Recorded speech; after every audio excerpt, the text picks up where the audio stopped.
पहली चीज तो ये है कि ये जो अटैक्स और काउंटर अटैक्स चल रहे हैं उस लड़की के ऊपर, she is just 22 year old और AIMIM का झंडा हरा है। हरा रंग इस्लामिक कलर नहीं है कोई। और ये बात मैंने मौलाना साजिद रशीदी और कई मौलानाओं से आज डिस्कस करी है। She is talking of her parties flag.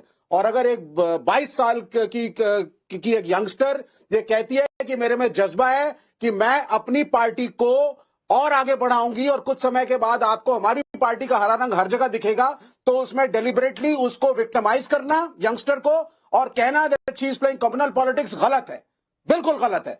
मैं एक सेकुलर इंडियन हूं, कम्युनिस्ट हूं, लेकिन मैं इस बात की निंदा करता हूं कि उस लड़की को विक्टिमाइज किया जा रहा है, उसकी इनोसेंस को विक्टिमाइज किया जा रहा है, पहली चीज। दूसरी चीज, Mulayam Singh Yadav was the biggest champion of secular parties इस मुल्क के अंदर। और बाबरी मस्जिद के डिमोलिशन के बाद जिस तरीके से वो चैंपियन ऑफ कॉन्स्टिट्यूशन बनकर के निकले, एक समय ऐसा था प्राइम मिनिस्टर बनने की बिल्कुल एक कवायद चल रही थी, लेफ्ट का पूरा समर्थन था उनको, नहीं बन पाए वो एक अलग इशू है। लेकिन आज परिस्थितियां डिफरेंट हैं। AIMIM भी आगे बढ़ी है, उसने अपनी पॉलिटिक्स करी। और जो बातें मैं वारिस पठान जी के मुंह से सुन रहा हूं, he is saying we are secular, he is saying हम हिंदुओं को भी टिकट दे रहे हैं, ही इज सेइंग कि वो भी जीत करके हमारे उससे आ रहे हैं। तो ये कोई इस्लामिक पार्टी या कोई सिर्फ मुसलमानों की एक्सक्लूसिविटी की बात नहीं कर रहे हैं।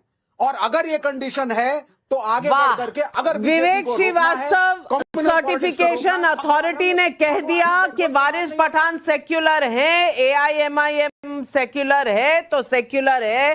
करण वर्मा, इसमें कोई सवाल की गुंजाइश नहीं है। यही सवाल पब्लिक पूछ रही है। सुरेंद्र अवस्थी कानपुर यूपी से पूछ रहे हैं, पहले राहुल अखिलेश साथ आए तो क्या हुआ, और अगर अब ओवैसी अखिलेश साथ आ भी जाते हैं तो क्या मोदी योगी को टक्कर दे पाएंगे? उत्तम सरकार का कोलकाता से सवाल है, अगर ओवैसी हुमायूं कबीर से गठबंधन करते हैं तो फिर ममता बनर्जी का क्या होगा? क्या इसका फायदा बीजेपी को मिलेगा या नहीं? संजय मिश्रा भदोही यूपी से पूछ रहे हैं, बीजेपी को छोड़कर सभी दल मुस्लिम वोट के लिए परेशान रहते हैं, क्या ये सेक्युलर होने की निशानी है? अब बताइए ये कौन सा डेफिनेशन है? नहीं, देखिए अभी श्रीवास्तव जी ने कितनी सुंदर डेफिनेशन दी सेक्युलरिज्म की। उन्होंने कहा Mulayam Singh Yadav was the champion of secularism.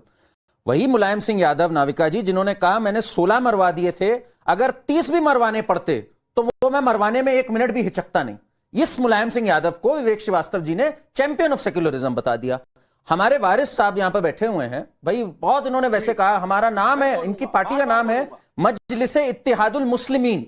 भाई मुस्लिमीन नाम हटा करके कुछ देश का रख लीजिए, भारत का रख लीजिए नाम, बहुत अच्छी बात होगी। अभी 9 जनवरी को नाविका जी एक रैली के दौरान ओवैसी जी ने एक बात कही कि मैं समाजवादी पार्टी की दुकान बंद कर दूंगा। सोचिए 9 जनवरी को यह बात कही। उसके बाद समाजवादी पार्टी के प्रवक्ताओं ने कहा कि यह बीजेपी की बी टीम है, और आज ये जुड़ने की बात कर रहे हैं। मेरे ये नहीं समझ में आता वारिस साहब, आपको सफलता भी मिल रही है, आप क्यों अर्जी लिख लिख के लोगों से जुड़ने की बात करते हैं? बिहार में आपने अर्जी लिखी, आपको ठुकरा दिया गया। अब यहां आप दुकान बंद करने की बात कर रहे थे, अब आपको ये अपने साथ जोड़ने की बात कर रहे हैं। आप आज ऐलान कर दीजिए कि भाई हम अपने बल पे चुनाव लड़ेंगे, हमें कोई जरूरत नहीं आपके लिए। अर्जी लिखने का मकसद ये है कि हम चाहते हैं बीजेपी को हराना। हम चाहते हैं सेकुलर वोटों का विभाजन। सेकुलर नहीं, बीजेपी को हराना। बोलिए, देखिए सच बोला आपने, वरना फिर हम लड़ते हैं तो बी टीम डी टीम सी टीम करते रहते हैं। तो हम बोले आइए साथ में मिलकर लड़ाएंगे। देखिए फारिस भाई, बीजेपी को हराना है, यानी कि कल तक जो दुकान बंद कर रहे थे जिनकी, आप दुकान बंद तो नहीं करनी है ना, दुकान आगे बढ़ानी है, अब पार्टनरशिप करनी है, यही चाहते हैं ना। अब वो आदमी को जिसकी दुकान बंद करनी थी जनता ने बंद कर दी। जनता ने अपने वोट का मैंडेट देकर दुकानें बंद कर दी उन लोगों की जो सत्ता की कुर्सी को अपने जागीर समझ के बैठ गए थे और लोगों का काम नहीं करते थे। तो जनता का जो मैंडेट है उसको आप जनता का इंसल्ट नहीं कर सकते। उन्होंने वोट देके हमको जिताया है, इनको हराया है।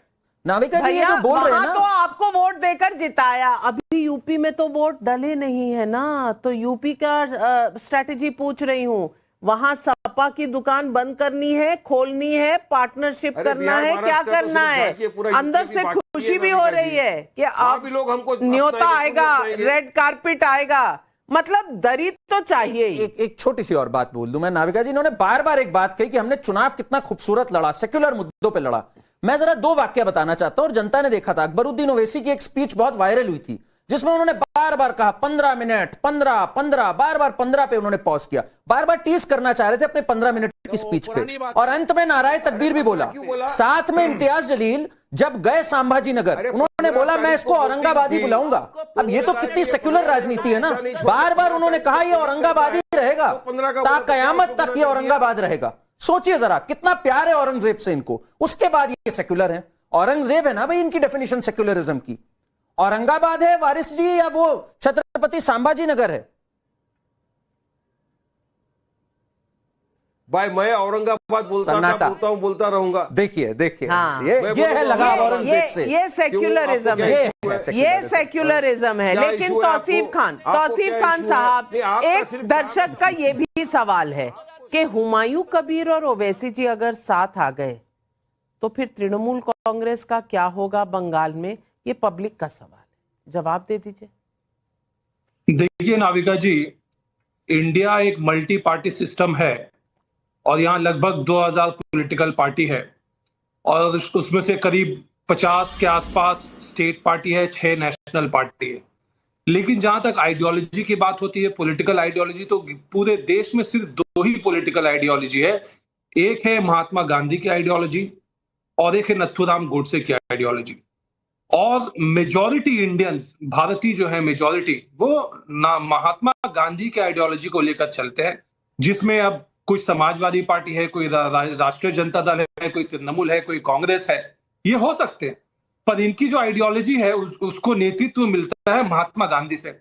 अब दूसरे तरफ है नथुराम गोडसे वाली पार्टी जो है बीजेपी एक्चुअल में माइनॉरिटी है। आज भी देश में वो शासन भले ही कर रहे हैं, प्रधानमंत्री बैठे हुए हैं, लेकिन उनके पास में मेजॉरिटी नहीं है बीजेपी के पास। तो जरूरत इस बात की है कि एकता आए गांधीवादियों, जो गांधीवादी पार्टी है उनमें एकता आए। और बंगाल की जनता, बंगाल का तो हिस्ट्री ये रहा है आजादी के बाद से लेकर आज तक कि वो सेक्युलर देश, सेक्युलर स्टेट रहा है और हर वहां पे कोई भी सरकार कभी भी वहां पे बंगाल की जनता ने लाया, वो सेक्युलर पार्टी को लाया, चाहे वो सीपीएम रहा हो, चाहे वो कांग्रेस रहा हो, चाहे अभी तृणमूल है। बंगाल में बीजेपी का तो कुछ दाल गलने वाला है नहीं। अब ये बात उठता है कि भाई हुमायूं कबीर है, तो पिछली 2021 के चुनाव में एक नई पार्टी बन के आई थी आईएसएफ। उस वक्त भी बात था कि भाई नवाजुद्दीन नौशाद सिद्दीकी का जो है गठबंधन हो जाएगा ओवैसी से, लेकिन रिजल्ट क्या आया? एक ही एमएलए वो अकेले खुद बनकर के आए नौशाद सिद्दीकी। बाकी सारा पार्टी तो बंगाल की जनता ने सारा वोट जो है ममता बनर्जी के झोली में डाल दिया। अभी भी अगर कुछ इस तरह के बात उठ के आ रही कि फिर से इस सीजन में एक पार्टी उठ के आया है हुमायूं कबीर के द्वारा, तो इसमें भी जनता का जो फैसला है वो वही रहेगा। जनता जो है बंगाल की जनता, तौसीफ भाई, तब के ओवैसी में आज के ओवैसी में फर्क है, पर शायद आप अंडर प्ले कर रहे हैं, वारिस पठान भाई ओवर प्ले कर रहे हैं, करण वर्मा जी रिस्पॉन्ड कर रहे हैं। मैं एक रिस्पॉन्ड करना चाहूंगा। इन्होंने बड़े उससे कहा कि भाई गांधी जी की विचारधारा, अब गांधी जी की विचारधारा तो ये थी नाविका जी की राम राज्य होना चाहिए। यहां ये या तो अश्विनी जी पे चुटकी ले रहे हैं, बिकॉज अश्विनी जी के तो पार्टी ने एफिडेविट डाला हुआ है राम काल्पनिक है, उनके तो आखिरी शब्द भी हे राम थे। और एक और बात, गांधी जी ने तो कहा था कांग्रेस को खत्म कर देना चाहिए, भाई खत्म, पैक कर देना चाहिए। तो हो सकता है भाई तौसीफ जी से पूछे क्या इनका इशारा अश्विनी जी की ओर है कि अपनी पार्टी बंद कर दो? शायद मेरे को लग रहा है अश्विनी जी को इस बात का जवाब देना चाहिए। राम कैसे हो जाता है? कौन सी बीमारी है ये? मस्जिदों को तोड़ दो। गांधी जी ने ये नहीं कहा कि जाकर के मस्जिदों को तोड़ दो। गांधी जी ने राम राज्य की बात करी, ये तो राम को काल्पनिक घोषित करके बैठे हुए हैं। उग्रवाद है। अरे भैया, अभी आप और कांग्रेस बंद करने की बात करी गांधी जी की बात कर रहे हैं, तो जो बंगाल में चल रहा है फिर राधिका खेड़ा जी उससे कैसे एक्सप्लेन करेंगे? और दर्शक भी पूछ रहे हैं, मंजुला अवस्थी नोएडा यूपी से पूछ रही है, जाति में हिंदुओं को बांटने वाला नेता ओवैसी की तरफ जा रहे हैं, क्या मुस्लिम एकता से डर गए हैं? नेहा क्रांति वाजपेयी इंदौर से पूछ रही हैं। ममता दीदी भी मंदिर बनवा रही हैं, मोदी योगी के नेतृत्व में एकत्रित सनातन की ताकत ने उन्हें चिंता में डाल दिया है। ये सब हो रहा है। राधिका जी।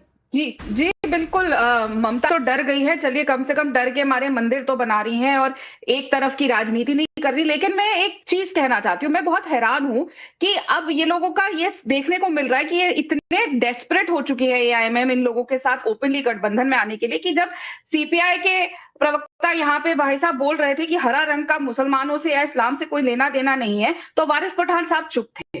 कमाल है वारिस पठान साहब, ये तो मैं भी जानती हूँ, कुरान में जन्नत स्वर्ग का वर्णन अक्सर हर में, जैसे बागो हरे बाग, हरे रेशमी वस्त्र हो, उन सबका वर्णन मुख्य रूप से सूरह अल इंसान में 76 और सूरह अल कहफ में 18 में, इन सब आयतों में मिलता है, जहाँ पे हरे रंग को अजमेर में परंपरा की जन्नत आपके बीच में नहीं बोली सर मैं आपके बीच में नहीं बोली, मुझे कंप्लीट करने दिया। आपके धर्म के बारे में बता रही हूँ और अच्छी चीज बता रही हूँ कि इस्लामी परंपरा में जन्नत, पवित्रता और बरकत का प्रतीक हरा रंग माना जाता है, इसीलिए जितने भी इस्लामिक नेशन है उनका झंडा भी हरा है। तो आपको इसको एक्सेप्ट करने में क्यों तकलीफ हो रही है? सच्चाई है ना, हरे रंग का, कि हरे रंग कितना आपके लिए अमूल्य है, कितना आपके लिए जरूरी है, क्या ये नहीं सूरह अल इंसान में और सूरह अल कहफ में लिखा गया है? आप लोगों ने किसी ने ऑब्जेक्ट नहीं किया, अपने धर्म के लिए तो करामात है आपको। तो टीवी पे मैं बिल्कुल सही बात बोल रही हूँ, मैं फैक्चुअली बिल्कुल करेक्ट हूँ, मैं आप लोगों की ही बात कर रही हूँ। आप लोगों को इस पे ऑब्जेक्शन उठाना चाहिए था कि वो कह रहे हैं विवेक श्रीवास्तव की हरा रंग से इस्लाम का कोई लेना देना नहीं है। इस्लाम में तो सम्मान किया जाता है। जवाब दीजिए, वारिस भाई जवाब दीजिए कि पहली स्पीच में सहर जी डेवलपमेंट की बात कर सकती थी, हरे रंग की क्यों की, ये भी तो सवाल है। वो अलग कलर की है आपको, नहीं एक लोग ने रंग के बुनियाद के ऊपर अब देश के अंदर बंटवारा कर रहे हैं लोग, हरा तुम्हारा भगवा हमारा,